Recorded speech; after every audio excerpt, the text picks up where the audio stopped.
Good morning student. देखिए, आपको मैं कुछ डिजीज़ जो होती हैं, जो जीवाणुओं के द्वारा होती हैं, उसके बारे में बताऊंगी। जैसे मेनिनजाइटिस रोग जो होता है, ये जीवाणु के कारण होता है। तो यह रोग जो होता है नाइजीरिया में मेनिनजाइटिस नामक जीवाणु के कारण होता है। मतलब मेनिनजाइटिस जो रोग होता है, तो नाइजीरिया मेनिनजाइटिस नामक रोग के कारण उत्पन्न होता है। यह अचल, अकस्मिक तथा ग्राम निगेटिव जीवाणु होता है। ठीक है। इसका आकार काफ़ी के बीज के समान होता है। कैसा होता है?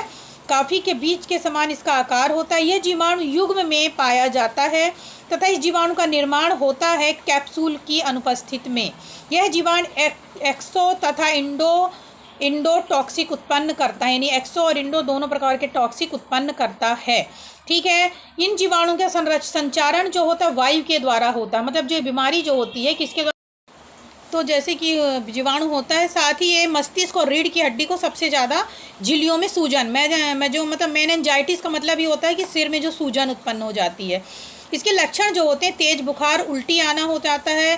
ठीक है। और पेशियों में ऐंठन तथा तेज सिर दर्द होगा, अचानक प्रकट हो जाना। रोगी को एडवांस अवस्था में ही आँखों की पुतलियों में क्या एक प्रकार का जिसको कहते हैं डायलेशन हो जाता है। मीन्स ये मेनिनजाइटिस रोग के कारण।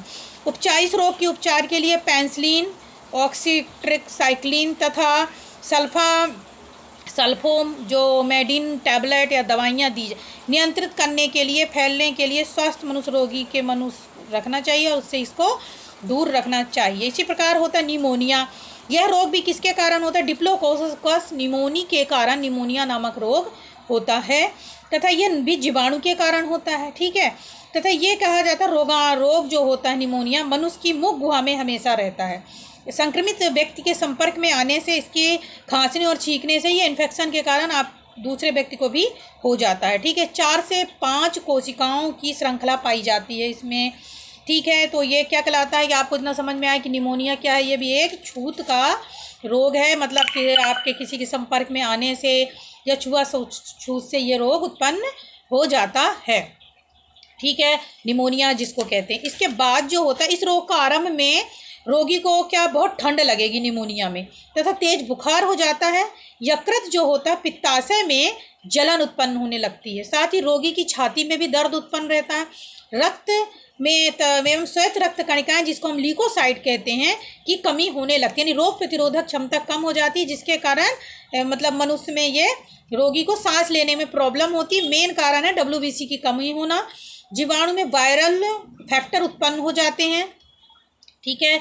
जैसे कि इसमें क्या हो गया, हीमोसाइलिन तथा क्या कहलाता है जीवाणु कैप्सूल की उपस्थित होता है, जिसके कारण इसका जो होता है फैगोसाइट नहीं हो पाता, यानी भक्षण नहीं हो पाता।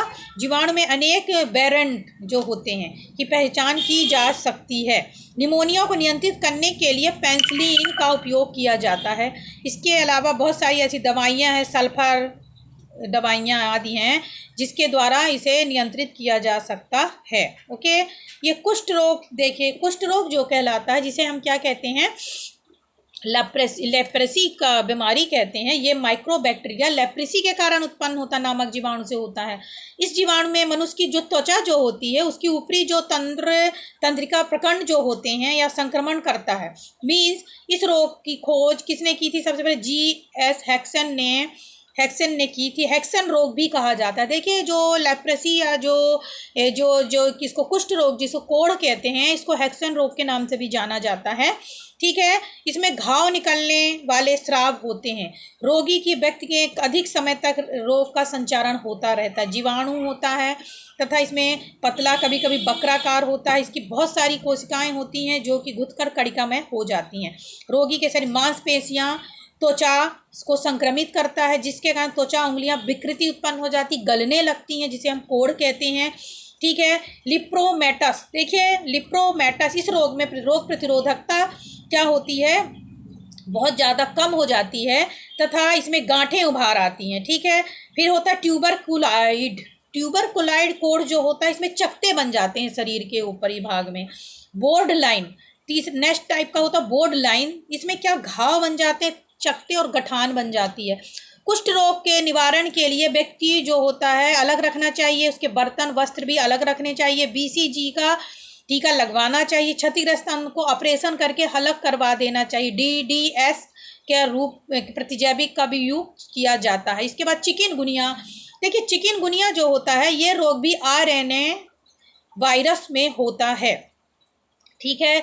ये HD एल्केप्सी नामक जो मच्छर के संक्रमित से होता है। इसमें रोगी का सब व्यक्ति के शरीर में जोड़ों में बहुत ज़्यादा दर्द हो, अत्यधिक पीड़ा होती है। रोग घातक नहीं है, किंतु रोगी के शरीर में इतनी पीड़ा होती है कि 2 हफ्ते या 3 महीने तक इसका कार्य चलता रहता है।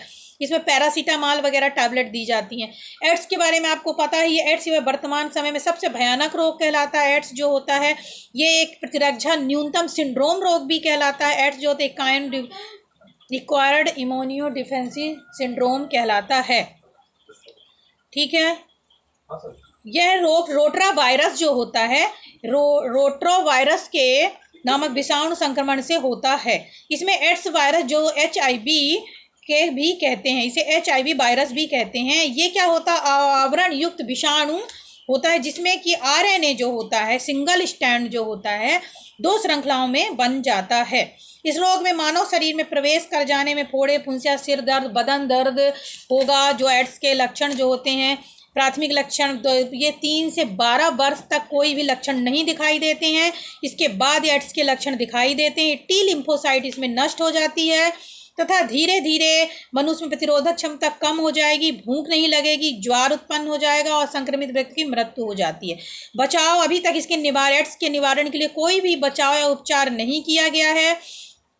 विधियां की गई हैं जिसको कि ट्रीटमेंट के 30 औषधियों का इन रोगों के उपचार किया, जैसे जाइरोडुवाइन, एजाडोथाइमिडीन होता है नामक एसिड, ये जो औषधि को एसिड के प्रभाव को कम कर सकती है, ठीक है। इसी पर अमेरिका में जो है, अमेरिका में नॉरविर नामक औषधि जो है एड्स के उपचार में उपयोग किया जाता है। एड्स जो बहुत ज़्यादा घातक होता है, इसके एक इंजेक्शन लगने वाली सिरिंज से होता है। इसके जो मतलब 1 से ज़्यादा महिलाओं के साथ संपर्क करने से होता है। रुधिर देने वाले व्यक्तियों में एड्स हो सकता है। यकृत, नेक, कार्निया आदि का दान करने वाले व्यक्तियों में के द्वारा भी एड्स होता है। गर्भधारण करने वाली स्त्रियों का निरीक्षण अनिवार्य रूप से एड्स के बारे में पता करना चाहिए। इसके बाद होता है एडिनो वायरस या राइनो वायरस संक्रमण। आपको समझ में आ रहा होगा, एडिनो वायरस या राइनो वायरस जो है ये किससे रिलेटेड है, जो कि अभी कोविड-19 हो रहा उससे ही रिलेटेड है। ये श्वसन तंत्र में रोग उत्पन्न करता है। कौन, एडिनो वायरस और राइनो वायरस। श्वसन तंत्र जो श्वसन जो होता है उसमें रोग उत्पन्न करता है। ये विषाणु नेत्रों में भी रोग उत्पन्न कर देता है, ठीक है। इनसे कॉमन कोल्ड या सामान्य सर्दी के रूप में रहता है। ये RNA के वायरस में उपस्थित होता है जिसे हम राइनो वायरस कहते हैं।